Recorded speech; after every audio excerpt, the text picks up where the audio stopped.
પરમપિતા પરમાત્માનું નિજ નામ ઓમ.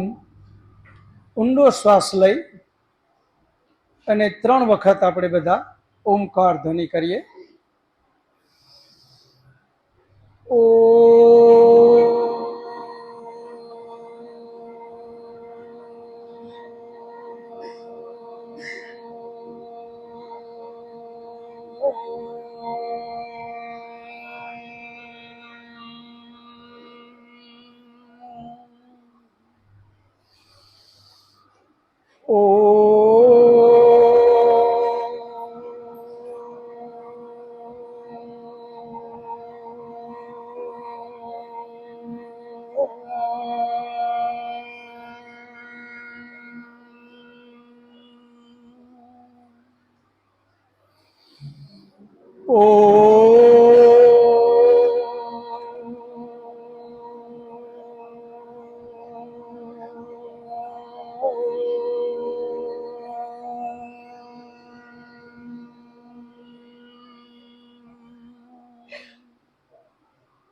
વિશ્વાનિ દેવ શવિતર દુરિતાની પરાશુવ યત ભદ્રમ તન્ન આશુવ. હે પરમ કૃપાળુ પરમાત્મા, હે દયાળુ, તું મારી અંદર રહેલા દુર્ગુણ દુર્વ્યસન એને મારાથી કોશો દૂર કરી દે, જેનાથી મારું કલ્યાણ થાય, જેનાથી મારી આત્મિક ઉન્નતિ થાય એવા સદગુણોથી તું મને ભરી દે.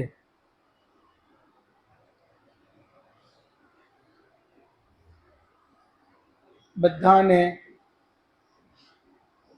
વિક્રમ સંવત 9 વર્ષની હાર્દિક શુભકામના. સૃષ્ટિ સંવત 1,06,53,125. વિક્રમ સંવત 2081. કારતક શુદ્ધ 9 તારીખ 10/11/2024 રવિવાર. વૈદિક અધ્યયન માટેનું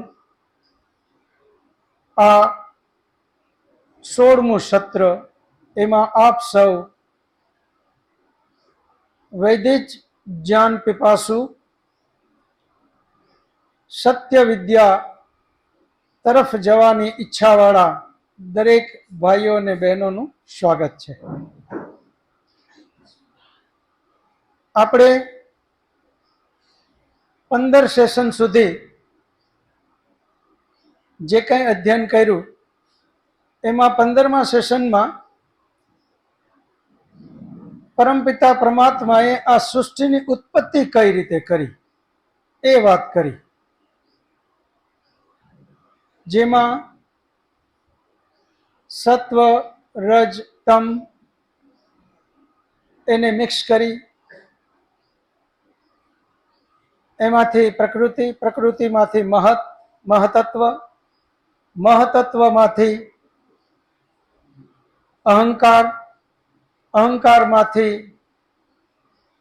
5 તન્માત્રા યાની સૂક્ષ્મભૂત ઉભય ઇન્દ્રિયો, અને 5 તન્માત્રામાંથી 5 મહાભૂત, અને 5 મહાભૂતમાંથી આ જે કાંઈ આપણી નરે આંખે દેખાય છે એ બધું જ પરમાત્માએ ઉત્પન્ન કર્યું. એમાં આપણે એ રીતે વાત કરી કે પરમાત્મા નિરાકાર છે,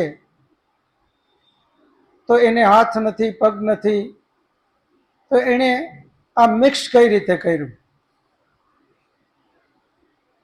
તો ગયા વખતે જ આનું આપણે અધ્યયન કર્યું. જેમને યાદ હોય કે ગયા વખતે આપણે વાત કરી પરમાત્માએ આ મિક્સ કઈ રીતે કર્યું? જી ગોવિંદભાઈ. ઈચ્છા માત્રથી.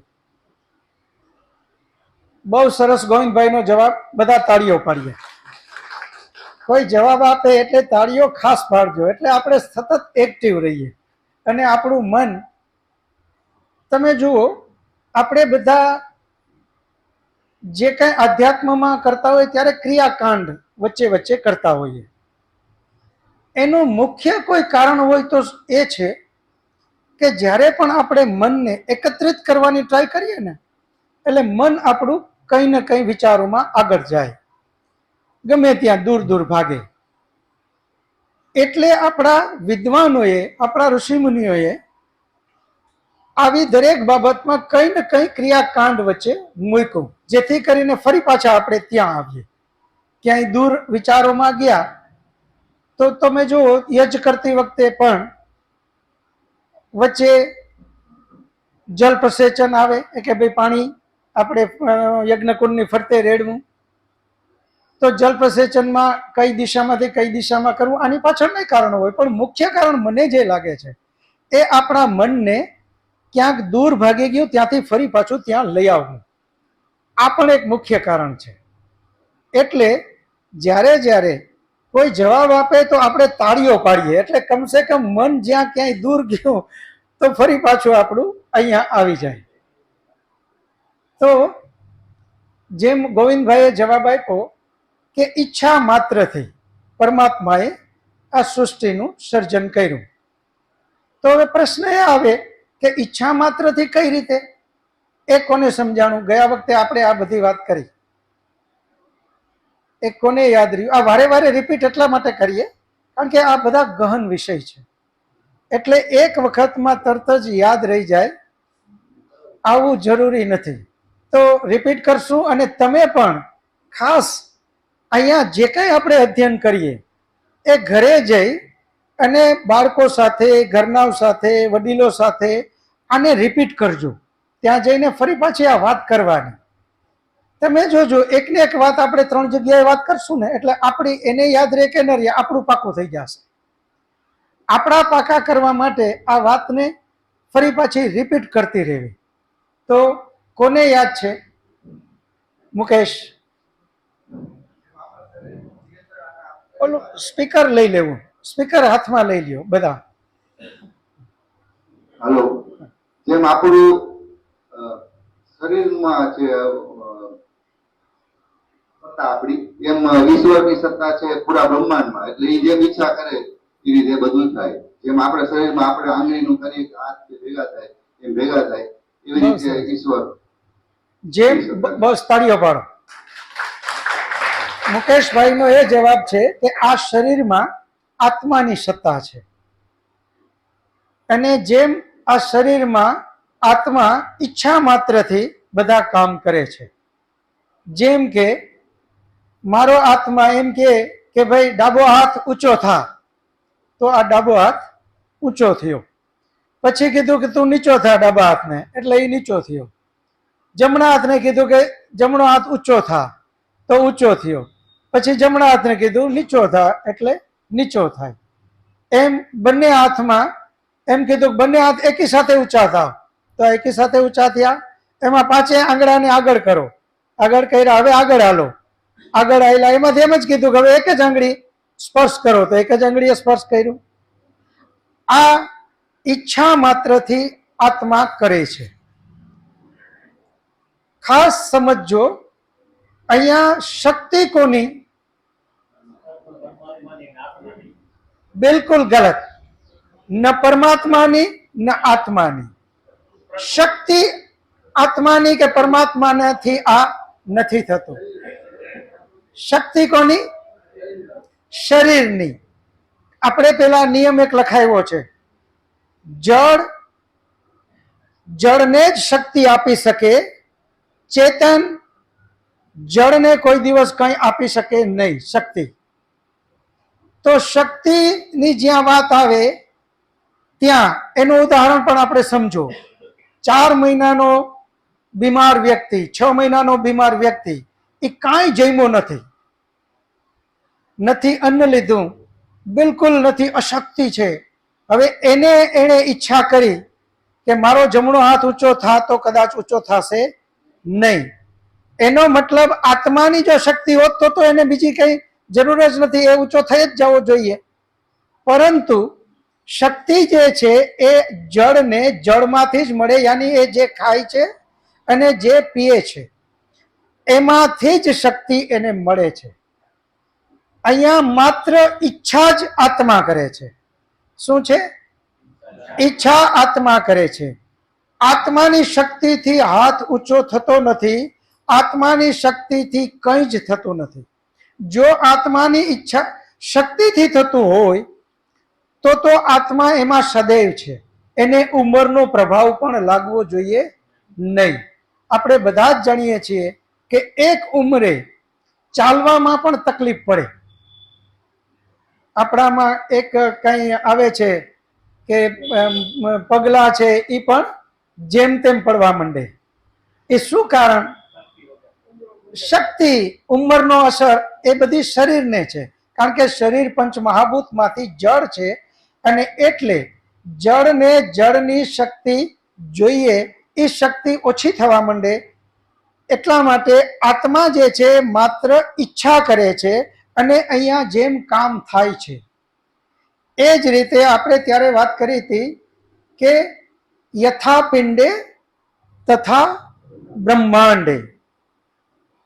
પરમપિતા પરમાત્માની સત્તા પૂરા બ્રહ્માંડમાં છે અને આત્માની સત્તા આ શરીર પૂરતી છે.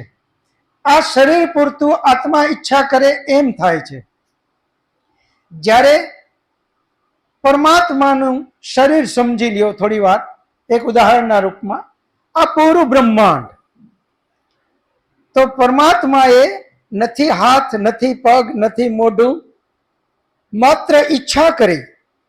અહીંયા પણ આત્માને નથી હાથ, નથી પગ, નથી મોઢું. આત્માએ માત્ર ઈચ્છા કરી અને અહીંયા કાર્ય થવા માંડ્યા. એ જ રીતે પરમાત્માએ સત્વ, રજ અને તમ એમાં એની સત્તા છે. એણે કીધું કે ભાઈ આટલા સત્વગુણ અલગ થાવ, અથવા આટલા રજોગુણ અલગ થાવ, આટલા તમોગુણ અલગ થાવ, એ અલગ થયા, બધા હાલો, એ હાયલા, એ મિક્સ થાવ એટલે એ મિક્સ થયા. જેમ અહીંયા આત્મા કહે છે કે આ બે હાલો અને આકડિયા વાળો તો આકડિયા વળ્યા. સેમ આ જળ હોવા છતાં કામ કરે છે ને.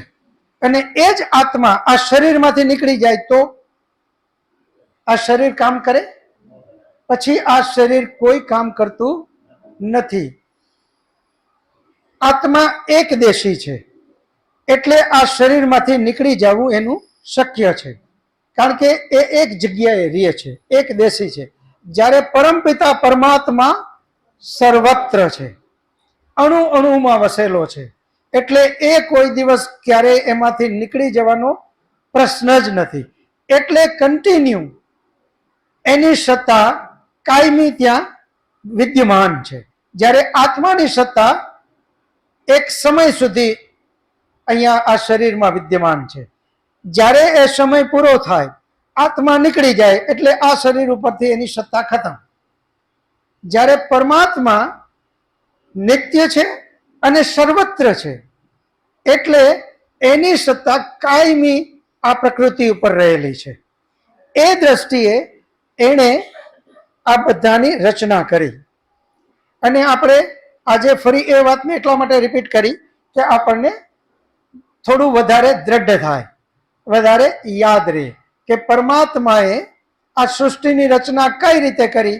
કારણ કે આજકાલનો ભણેલો, સાયન્સ ભણેલો વિદ્યાર્થી તરત પ્રશ્ન કરે કે ભાઈ તમે એક બાજુ એમ કહો છો કે પરમાત્મા નિરાકાર છે, એને હાથ નથી, પગ નથી, તો એણે આ રચના કરી કેમ?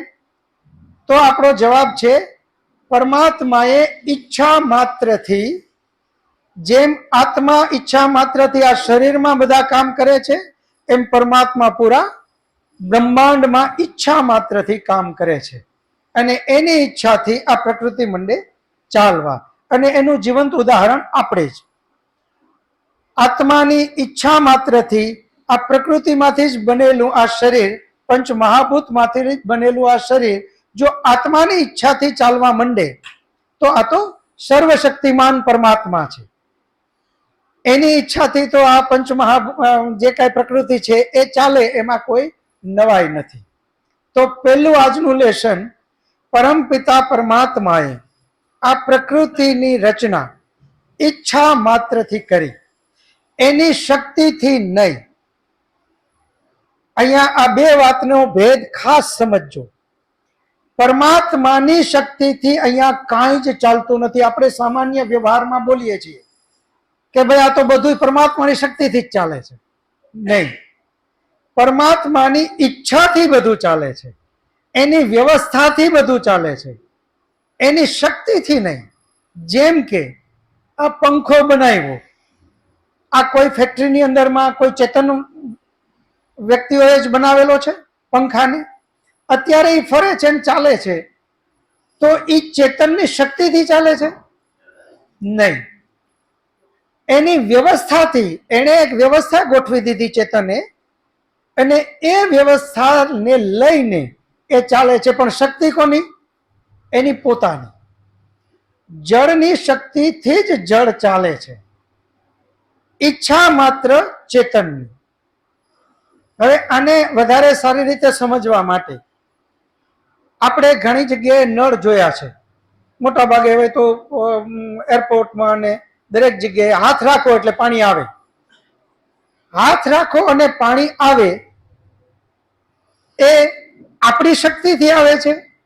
નહીં, આપણી વ્યવસ્થાથી. આપણે એમાં એવું મેકેનિઝમ ગોઠવું, એ આપણી વ્યવસ્થાથી જેવો હાથ જાય એટલે તરત જ એમાંથી પાણી આવે. એ જ રીતે ડોર ઓપન ક્લોઝ આપણે ઘણી જગ્યાએ જઈએ છીએ, મોલમાં જાય એટલે સીધો ખુલી જાય. હવે ત્યાં પેલી કંપનીના કોઈ વ્યક્તિઓ 24 કલાક બેઠા નથી રહેતા કે કોઈ આવે એટલે ખોલે, વળી જાય એટલે બંધ કરે. એ લોકોએ એક વ્યવસ્થા ગોઠવી અને એ વ્યવસ્થાના ભાગરૂપે હવે એ કન્ટિન્યુ ચાલે છે. સેમ પરમપિતા પરમાત્માની આ બધી જ વ્યવસ્થાઓ ગોઠવી છે. મનુષ્ય અલ્પશક્તિ, અલ્પજ્ય, જ્ઞાનમાં પણ અલ્પજ્ય, છતાં આવી વ્યવસ્થા ગોઠવી શકે છે. ડોર ઓપન ક્લોઝ ઓટોમેટિક થાય અને પ્રકૃતિ એની રીતે કર્યા કરે. આવી વ્યવસ્થા જો આપણે ગોઠવી શકતા હોઈએ તો આ તો સર્વશક્તિમાન, સર્વજ્ય પરમપિતા પરમાત્મા આવી વ્યવસ્થા ગોઠવવા માટે સક્ષમ છે. અને એની વ્યવસ્થા આ બધી જ ગોઠવેલી છે. જેમ એમણે ગોઠવી આ બધું સત્વરતમ મિક્સ કર્યું, એમાંથી મહતત્વ, અહંકાર, 5 તન્માત્રા, 5 મહાભૂત ને આ બધું, એમાંથી એને સૂર્ય બનાવ્યા. આપણે એક સોલાર એનર્જી માટેનું એક વ્યવસ્થા બનાવીએ અને એને આપણે એમાંથી શક્તિ મળ્યા કરે, અગ્નિ મળે. આવી વ્યવસ્થા આપણે પણ કરીએ છીએ. હીટર ને એ બધું શું છે એ આપણે એમાંથી ગરમી લઈએ છીએ. તો આ પરમાત્માએ મોટું હીટર બનાવ્યું, બહુ જ મોટું. આપણે હીટર જેમાંથી બનાવ્યું એ પણ પંચમહાભૂત, અને પરમાત્માએ આ સૂર્યને બનાવ્યો એ પણ 5 મહાભૂત. આપણે લોકોએ 5 મહાભૂતના નામ કોને આવડે છે? 5 મહાભૂતના નામ બધા એકી સાથે બોલો.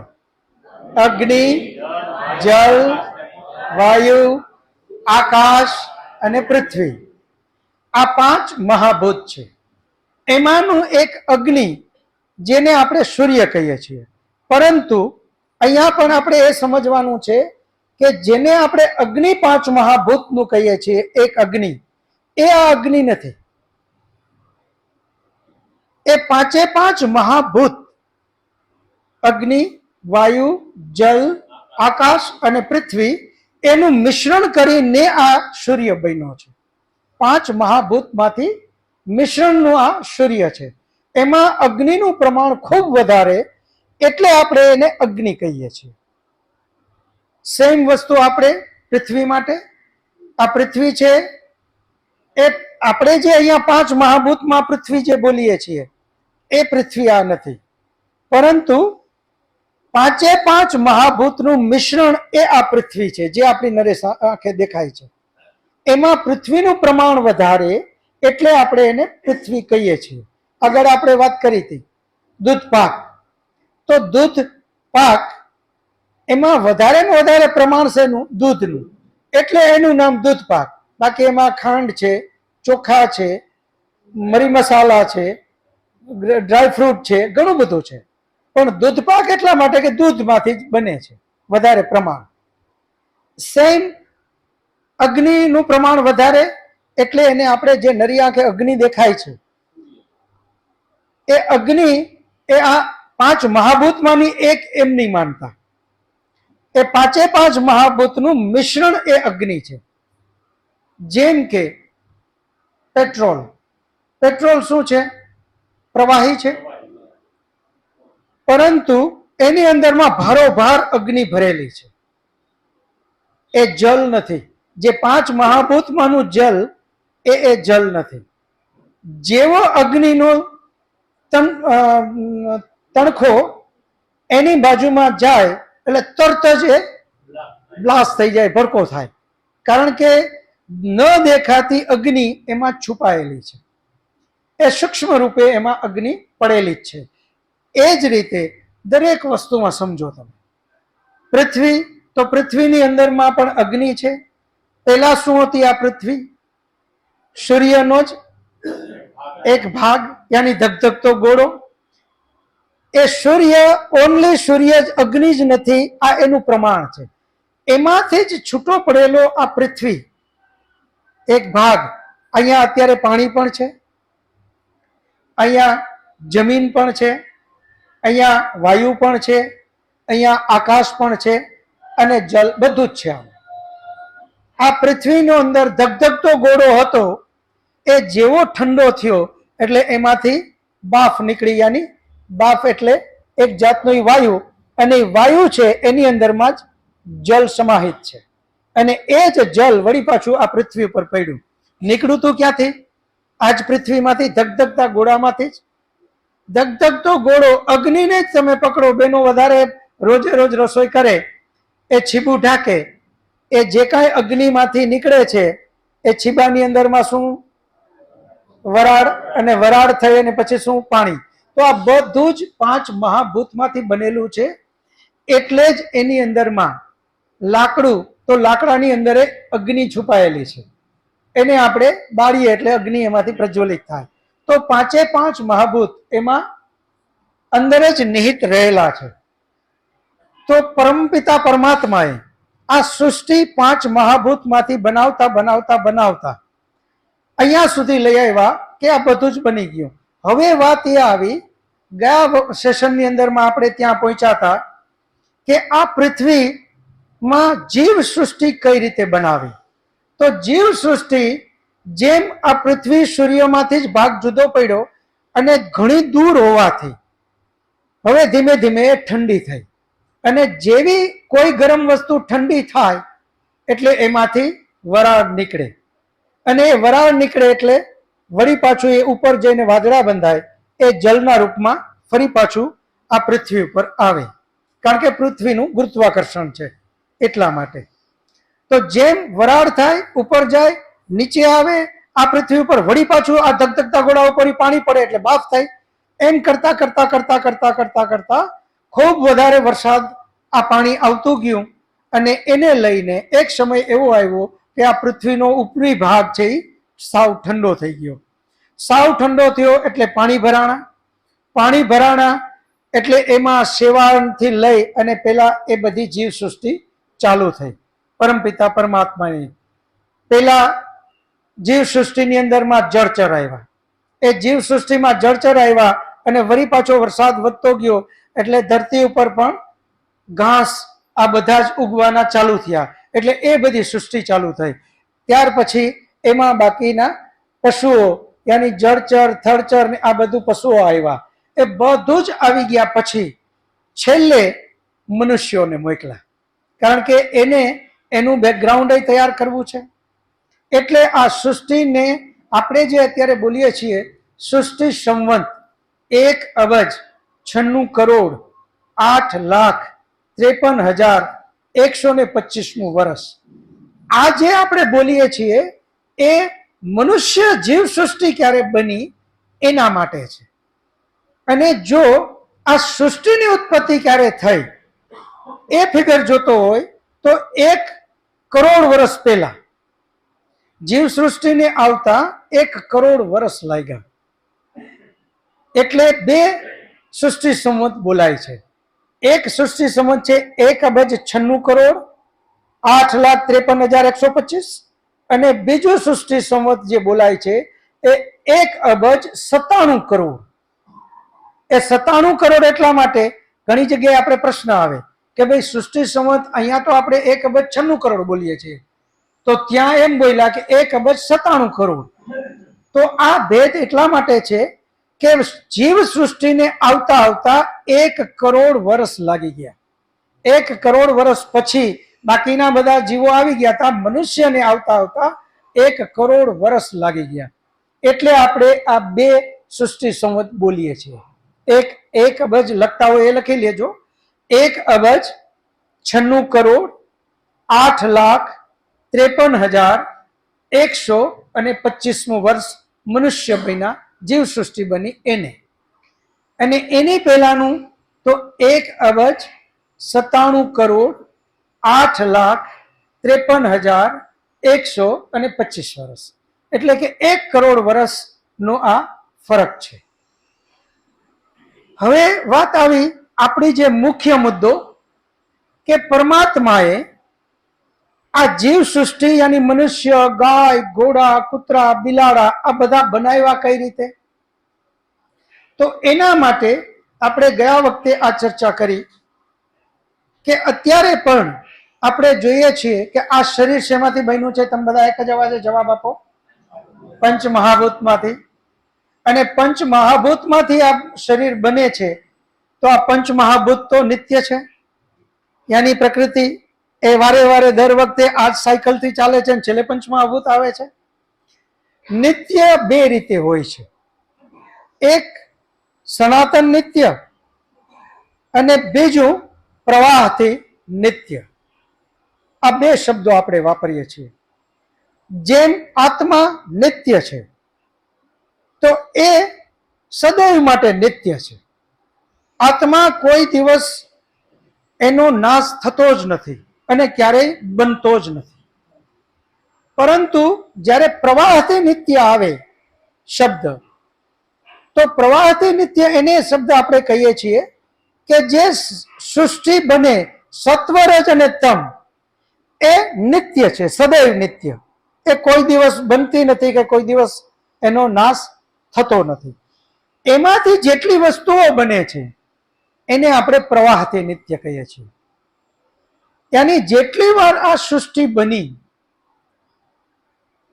અને જેટલી વાર આ સૃષ્ટિનો પ્રલય થયો એ વખતે આ સૃષ્ટિ ઉપર પાણી હતું, અગ્નિ હતી, વાયુ હતો, આકાશ હતો, જીવ સૃષ્ટિ હતી, ફળ ફ્રૂટ હતા, આ બધું જ હતું.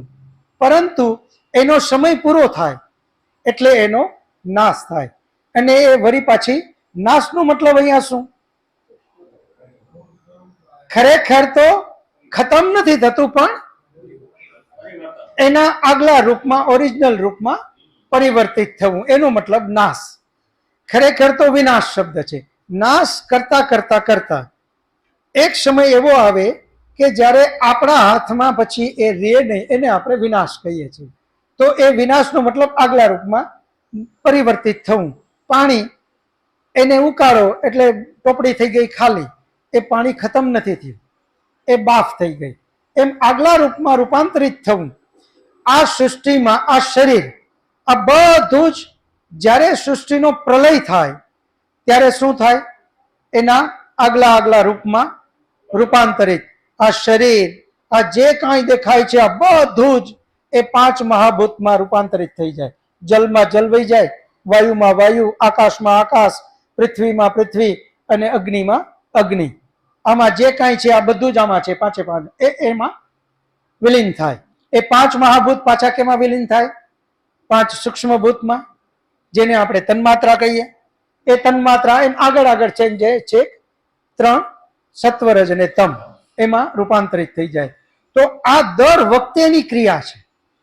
એટલે આપણે આને પ્રવાહથી નિત્ય કહીએ છીએ. આ પરમનન્ટ નિત્ય નથી. આ શરીર નિત્ય કઈ રીતે છે? પ્રવાહથી. જ્યારે સૃષ્ટિ પરમાત્મા બનાવે ત્યારે ફરી પાછા આ શરીર બનવાના છે અને વળી પાછો આ જીવ સૃષ્ટિ આગળ ચાલવાની છે. એમ પ્રવાહથી નિત્ય. પરંતુ વિનાશ તો થાય જ છે આનો. જ્યારે આ શરીર આપણું છૂટે એટલે શું થાય? અને આપણે અગ્નિ સંસ્કાર કરી અને 5 મહાભૂતમાં આપણે બોલીએ છીએ કે 5 મહાભૂતમાંથી બનેલું શરીર 5 તત્વમાં વિલીન થઈ ગયું. એ રીતે આનો નાશ છે. પરંતુ જીવ સૃષ્ટિ જ્યારે બ્રહ્માંડની વાત કરીએ તો પ્રવાહથી આ પણ નિત્ય છે. પ્રવાહથી નિત્ય, ત્યાં શબ્દ વાપરવો પડે, પ્રવાહથી નિત્ય. આ સૂર્ય એ પણ પ્રવાહથી નિત્ય. જ્યારે પણ આ પ્રલય થાય ત્યારે કોઈ વસ્તુ રહેતી નથી.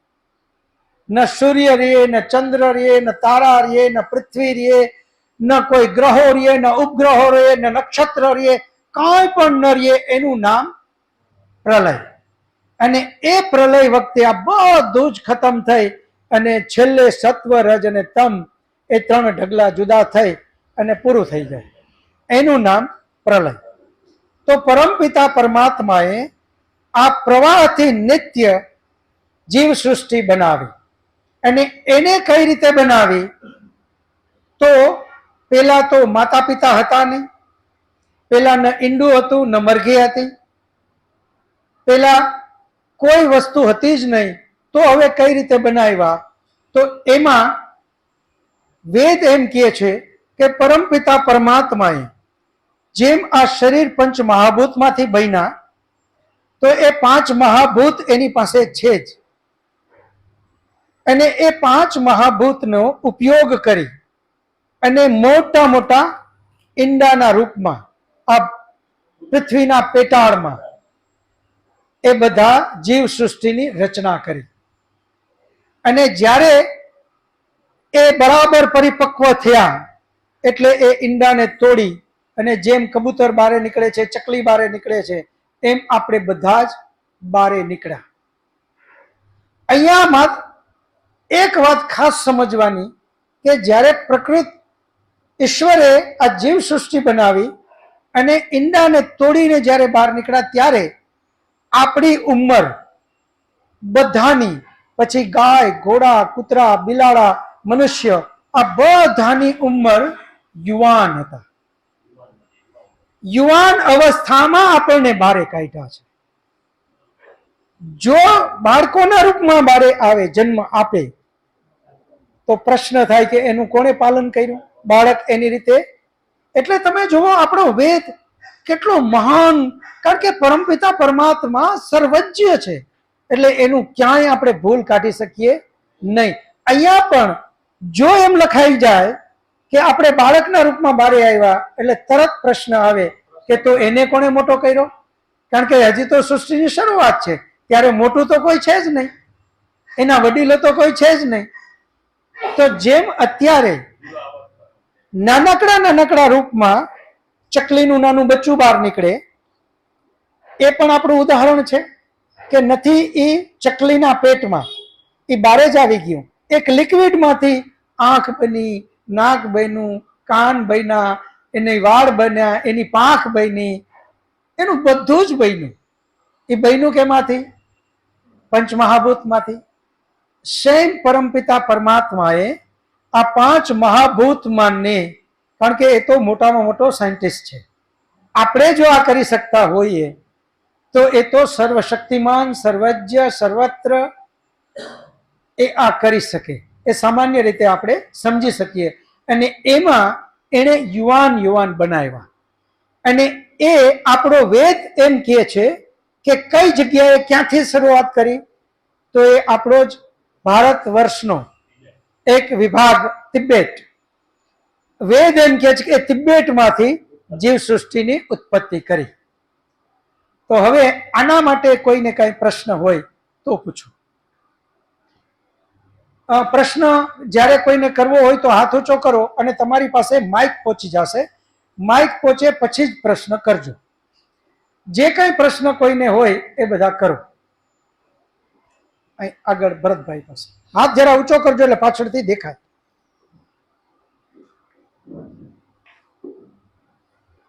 ભરતભાઈ કોરેજા. જળમાંથી જળ બને, માત્ર જળ જ બને, આવું એક વખત સિદ્ધાંત વેદ કહેતો હોય. જી તો આ જળમાંથી પૃથ્વીના ગર્ભમાં જો કે જવાબ હું દઈ શકું છું કે ભગવાન સર્વશક્તિમાન છે, કદાચ કરી શકે, પણ તો જળમાંથી ને જળ બને એ નિયમ અહીંયા ભંગ થતો એવું લાગે છે મને. બહુ સરસ. ભરતભાઈ માટે તાળીઓ પાડો. ભરતભાઈનો પ્રશ્ન છે કે જળમાંથી જો જળ જ બનતું હોય તો પછી પૃથ્વીના પેટાળમાં આ ચેતન કઈ રીતે આવ્યું? જળમાંથી માત્ર જળ જ બને તો પૃથ્વીના પેટાળમાંથી આ જે બધા મનુષ્ય અને એ બધા બન્યા એ કઈ રીતે બન્યા? એ તો ચેતન છે. તો અહીંયા તમે ખાસ સમજજો, આ શરીર ચેતન નથી, એ જળ જ છે. પૃથ્વીના પેટાળમાંથી જ્યારે પરમપિતા પરમાત્માએ ગાય, ઘોડા, કૂતરા, બિલાડા યા મનુષ્ય જે કોઈને યુવાન અવસ્થામાં બારે જ્યારે મોકલા ત્યારે એ શરીર તો એ જળ જ છે. જળમાંથી ચેતન ન થાય ને ચેતનમાંથી જળ ન થાય એ સિદ્ધાંત નિત્ય છે.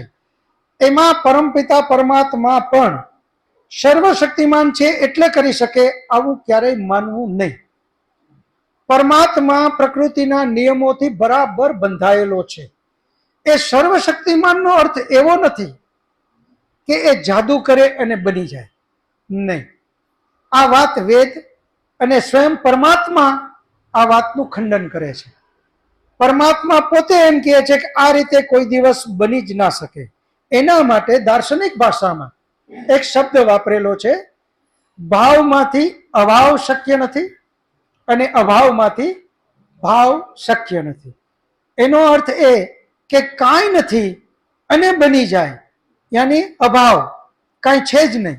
અને આમ જાદુ કરીને આપણે નથી ઘણા કહેતા કે આ મારી આધ્યાત્મિક શક્તિથી મેં એક ફૂલ લઈ આવી દીધું. આ બિલકુલ આપણો વેદ ના પાડે છે.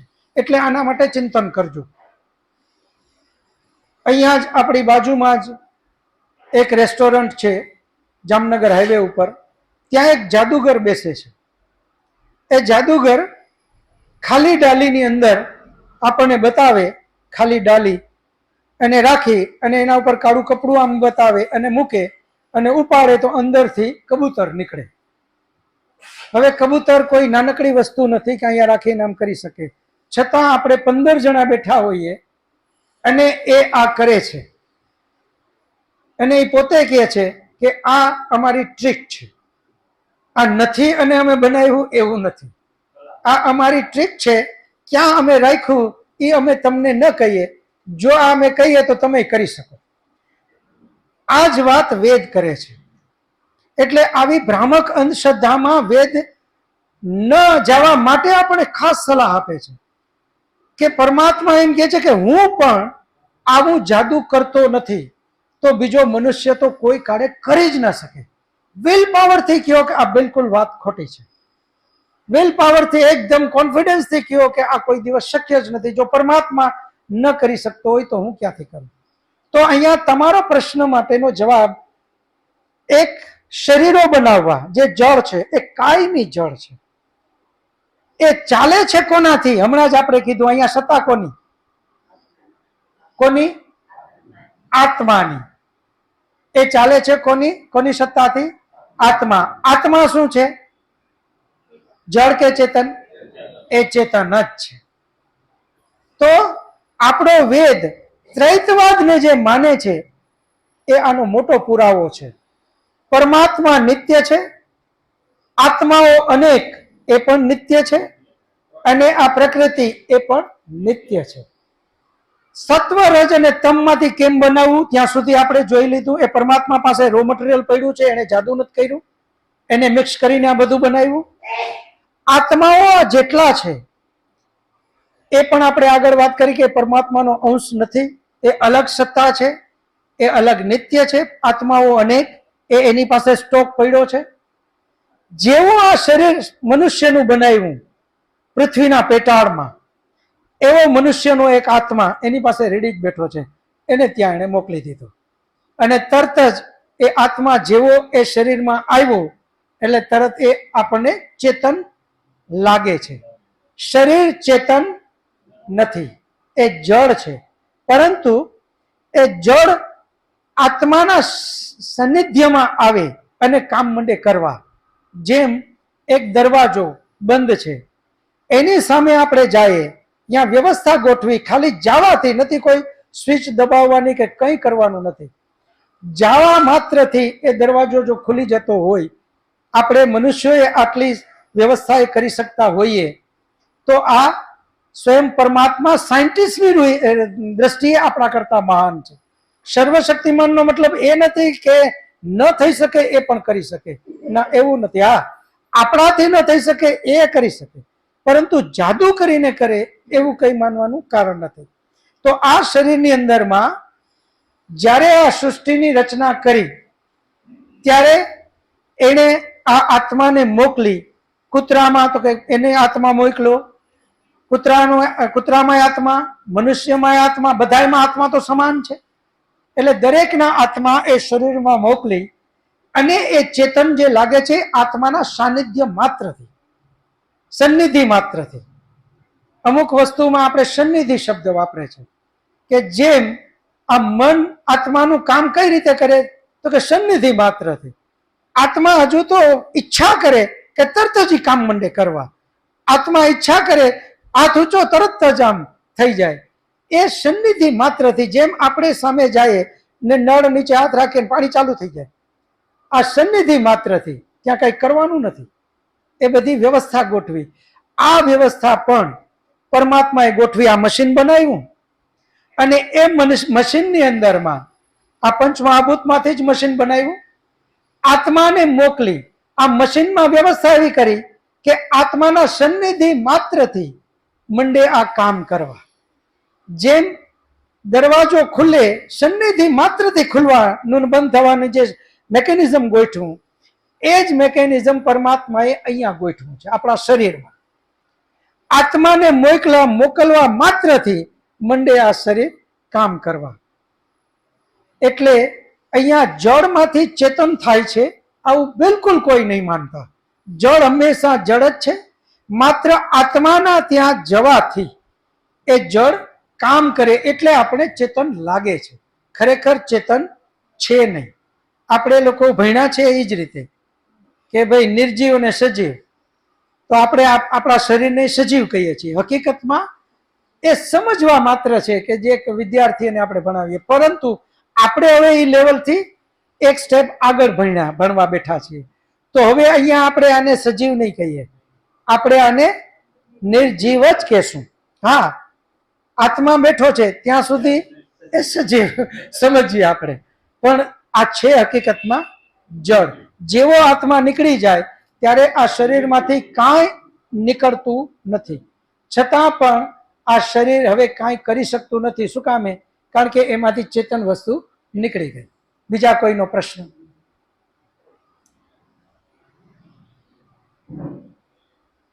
હાથ ઊંચો કરજો તો જ આવશે તમારી પાસે, એમને પાછળથી દેખાશે નહીં. એટલે આ રીતે હાથ ઊંચો કરો.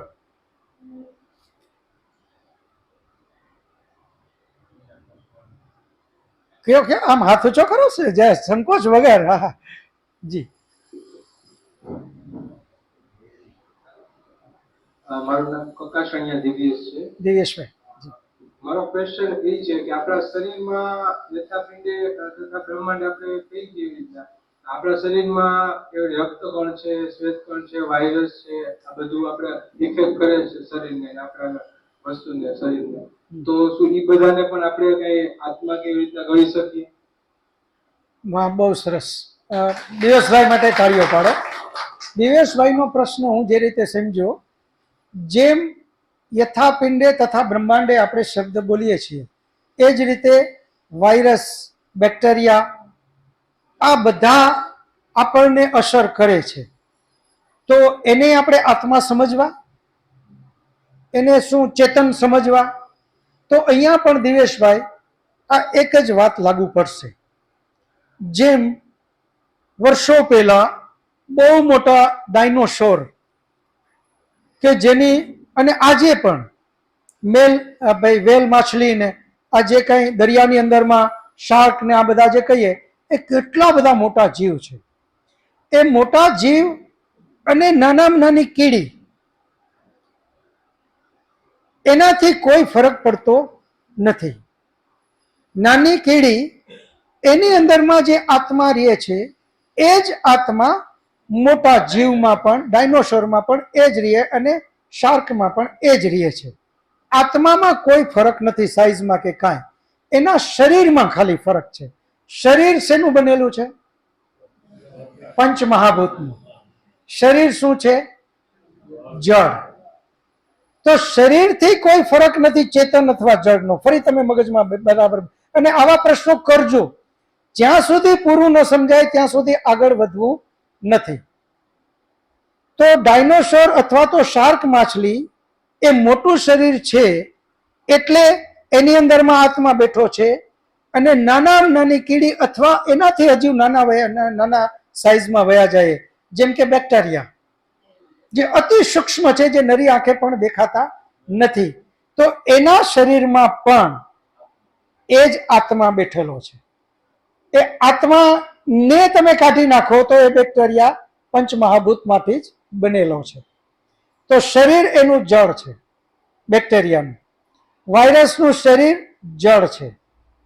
એની અંદરમાં જે આત્મા તત્વ બેઠું છે એ આત્મા તત્વ એટલું બધું સૂક્ષ્મ છે કે કોઈ પણ શરીરમાં જઈ શકે. કારણ કે એના કરતાં તો અનેક ગણું મોટું એ વાયરસનું શરીર છે, એ બેક્ટેરિયાનું શરીર છે. એના કરતાં અનેક ગણો સૂક્ષ્મ આત્મા છે જેનો કોઈ આકાર નથી, એટલે જ એને આપણે નિરાકાર કહીએ છીએ. તો અહીંયા બેક્ટેરિયા ગણો, વાયરસ ગણો, કીડી મકોડી, નાની નાની જીવાતો ગણો, અથવા તો મનુષ્ય, ગાય, ઘોડા, અથવા તો ખૂબ મોટા શરીર, એની અંદરમાં પણ રહેલો જે આત્મા, જેને આપણે આનુષય આત્મા જે કહીએ છીએ, અને એક સ્વાભિમાની આત્મા. સ્વાભિમાની આત્મા એને કહેવાય આ શરીરમાં જેની સત્તા છે, યાની હું સુરેશ કોના દ્વારા બોલું છું, તેની આ શરીર ઉપર સત્તા છે, એને એનો સ્વાભિમાની આત્મા ગણાય છે. પરંતુ આ જ શરીરની અંદર અસંખ્ય બેક્ટેરિયા, અસંખ્ય વાયરસ બધા બેઠેલા છે. ચામડીનું 1 સેન્ટીમીટર બાય 1 સેન્ટીમીટર લઈએ તો એમાં કરોડો બેક્ટેરિયા છે. એ બધાના શરીર અલગ અલગ છે. એ અહીંયા આત્મા જે આ શરીરમાં રહે છે એ એનો સ્વાભિમાની આત્મા નથી. આ મારા શરીરનો સ્વાભિમાની આત્મા એક જ, જેને સુરેશ શબ્દ આપણે વાપરીએ છીએ, એ સ્વાભિમાની આત્મા જેના દ્વારા એ કામ કરે છે, એ સ્વાભિમાની આત્મા એક જ. પણ આનુષય આત્મા આ શરીરમાં અનેક હોય છે, જેનું આ આત્મા ઉપર કોઈ અસર નથી. હા, એ 5 મહાભૂતમાંથી બનેલું બેક્ટેરિયાનું શરીર આ શરીર ઉપર અસર કરે જ છે. એને બીમાર પાડે, એને સારું કરે. એક બેક્ટેરિયા એવા છે કે જે સારાય છે, છાશ, દહીં, દૂધ આપણે પીએ છીએ, એમાંય બેક્ટેરિયા છે. પણ એક બેક્ટેરિયા એવા છે કે જે આપણે નુકસાન કરે છે. એ નુકસાન કોને કરે છે? શરીરને, આત્માને નહીં. આત્મા તો અલગ તત્વ, ચેતન તત્વ છે. તો એ બધામાં પણ બેઠેલો આત્મા, એ શરીર જે છે એનો સ્વાભિમાની આત્મા, એ એના કર્મ પ્રમાણે પરમાત્માએ એને ત્યાં મોકલો. સિવાય કોઈ પ્રશ્ન?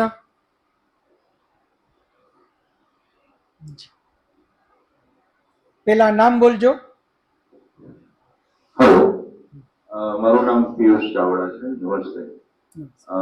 કાકા, એક પ્રશ્ન છે. શ્રીમદ ભગવદ ગીતામાં શ્રી કૃષ્ણ ભગવાને કીધેલું છે કે સંશય આત્મા વિનશ્યતિ. તો એના ઉપર થોડો પ્રકાશ પાડશો? બહુ સરસ. પિયુષભાઈ માટે તાળીઓ પાડો. બહુ સરસ. પિયુષભાઈ કીધું કે ગીતાની અંદરમાં કીધું છે કે સંશય આત્મા વિનશ્યતિ. જ્યાં સંશય થાય ત્યાં એનો વિનાશ થઈ જાય.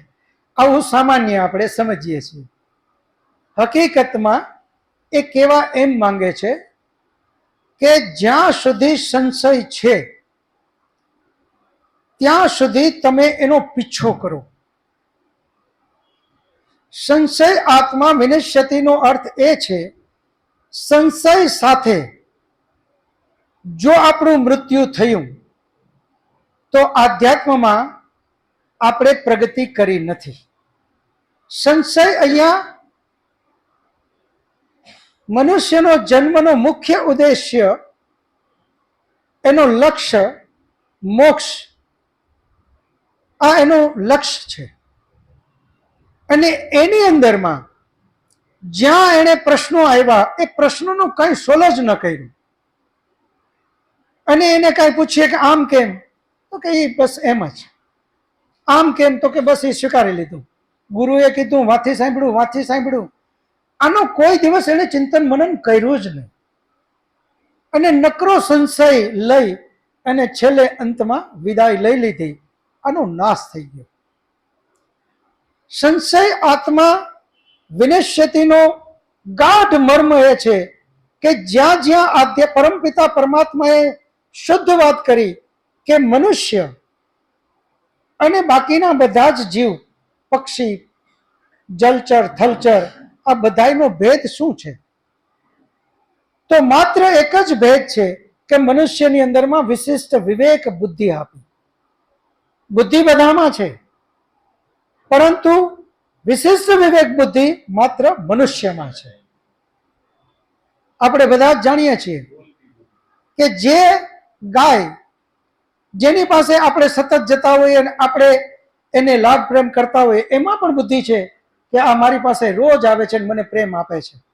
આપણી રાહ જોવે, જેવા આપણે ત્યાં જાય એટલે દૂરથી ભાંભરવા માંડે કે આ આવ્યો મને અને હમણાં મને ખવડાવશે. બુદ્ધિ એમાં પણ છે, કૂતરામાં પણ છે, બિલાડામાં પણ છે, બળદમાં પણ છે, દરેકમાં બુદ્ધિ છે.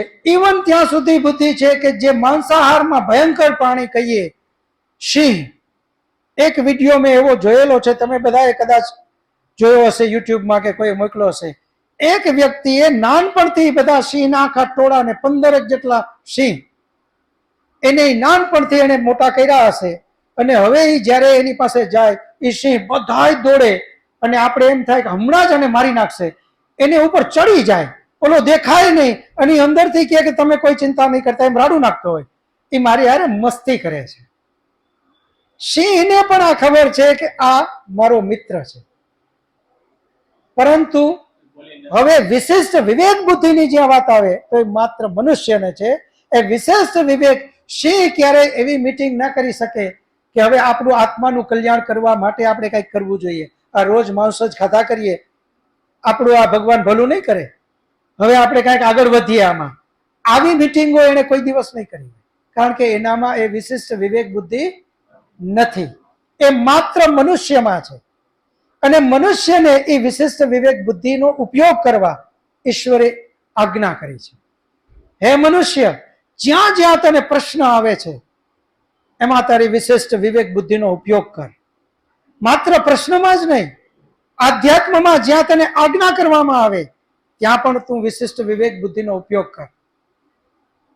આપણે બધા આપણા વડીલ કે ઘરમાંથી કોઈ પણ વયા જાય એની પાછળ 11મું કરીએ અને એ શિવજીના મંદિરે કે પીપળાને નીચે આપણે ઘણી બધી વિધિઓ કરાવે અને એ વિધિ કર્યા પછી 1 કે 2 બાલટી કચરો ભેગો થાય અને એ પૂજારી જેણે વિધિ કરાવી છે એણે એમ કહે કે હવે આ જલમાં પધરાય આવો અને પધરાવીને પછી પાછા વળો ત્યારે પાછું વાળીને નહીં જોવાનું.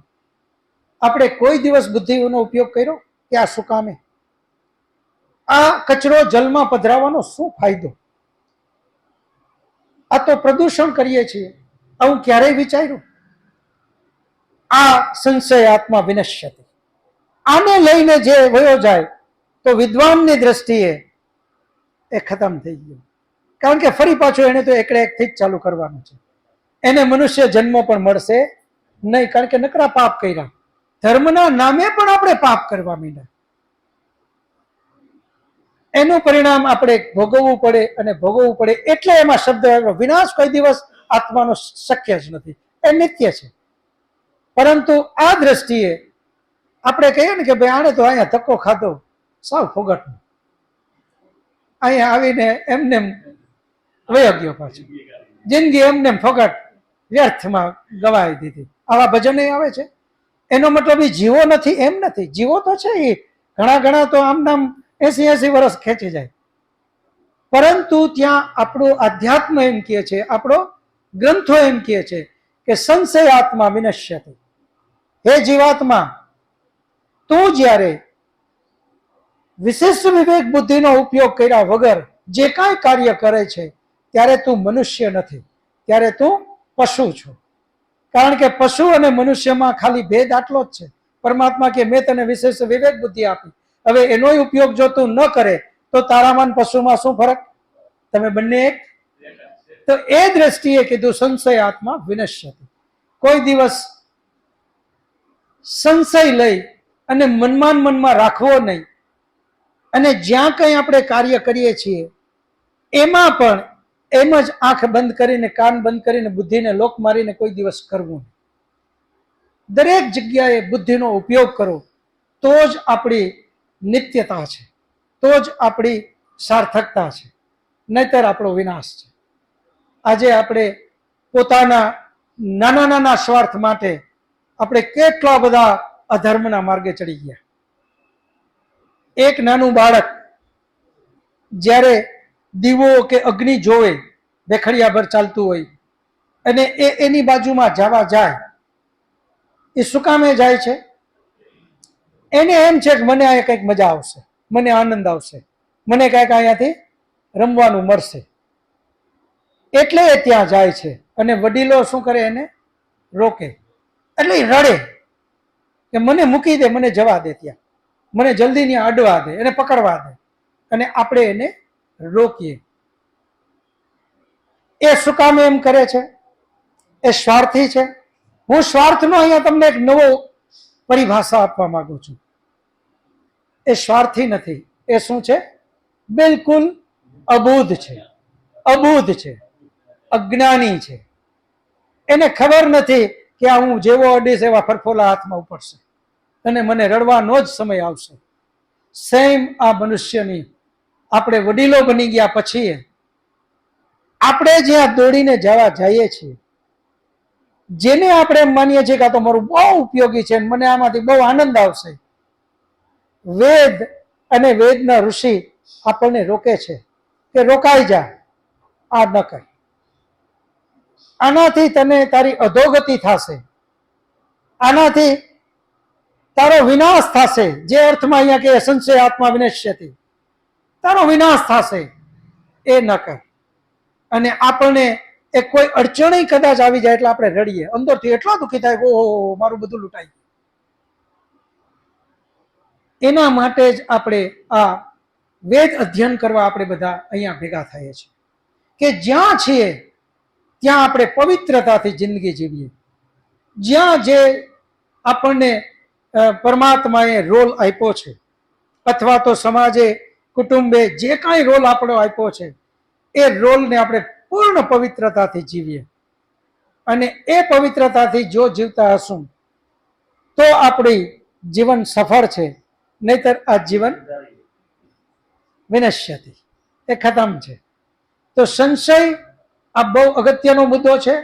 સંશય અંદર જેટલા છે એને બારે કાઢો.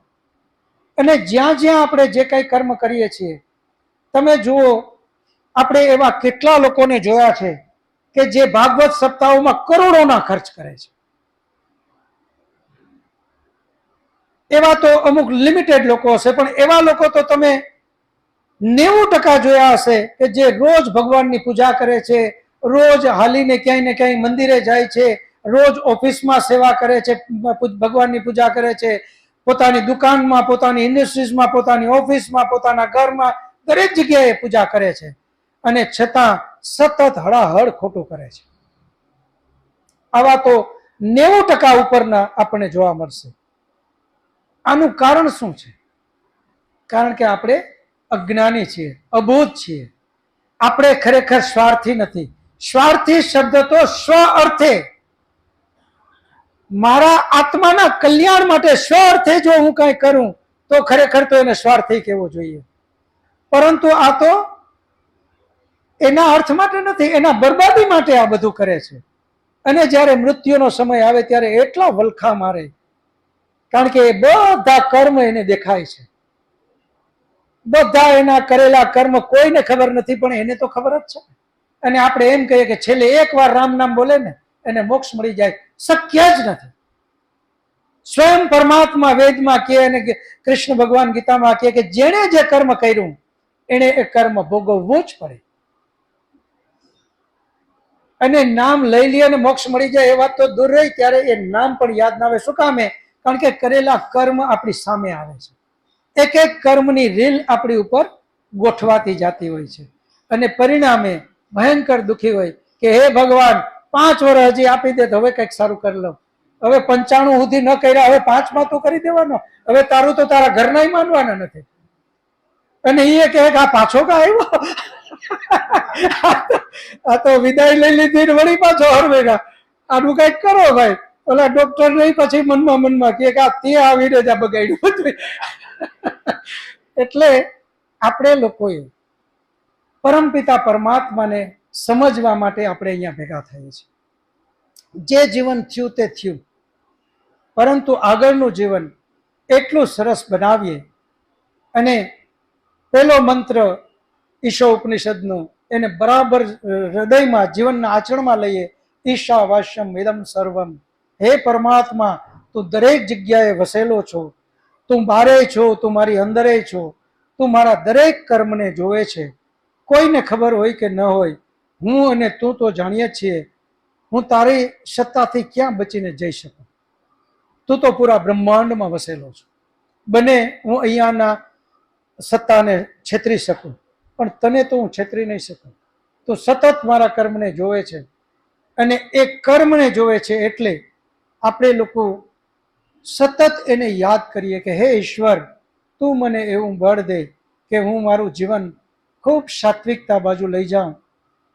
તે મને જે શક્તિ દીધી ત્યાં હું વિચાર કરું કે હે પરમાત્મા, અગર મારી બુદ્ધિમાં થોડો કંઈ ફરક કરી નાખ્યો હોત તો હું જોઉં છું કે રોડ ઉપર કેટલા લોકો બિચારા પડેલા છે. મારી એ જ દશા હોત. હું જે કાંઈ છું એ તારો પ્રસાદ છું, તારે આભારી છું. આમ ઈશ્વરનો સતત આભાર માનીએ, અને હે ઈશ્વર, તે જે કાંઈ દીધું છે એનો હું ખૂબ સદુપયોગ કરું, ખૂબ સારી દિશામાં લઈ જાઉં. આપણે બધા જ જાણીએ છીએ 2 અબજ વર્ષથી આ સૃષ્ટિની શરૂઆત થઈ અંદાજિત, અને 5000 વર્ષ પહેલા સુધી ભારત વર્ષ પૂરી દુનિયામાં ભૌતિક શક્તિ, બાહુબળ અને આધ્યાત્મિક શક્તિ, આ ત્રણેય શક્તિમાં પૂરી દુનિયામાં સર્વોપરી હતા. ચક્રવર્તી રાજા આ દેશમાં ભારત વર્ષના હતા. પૂરી દુનિયા ભારત વર્ષ કહેતું હતું, એની આજ્ઞા મુજબ પૂરી દુનિયામાં બધા જીવતા હતા.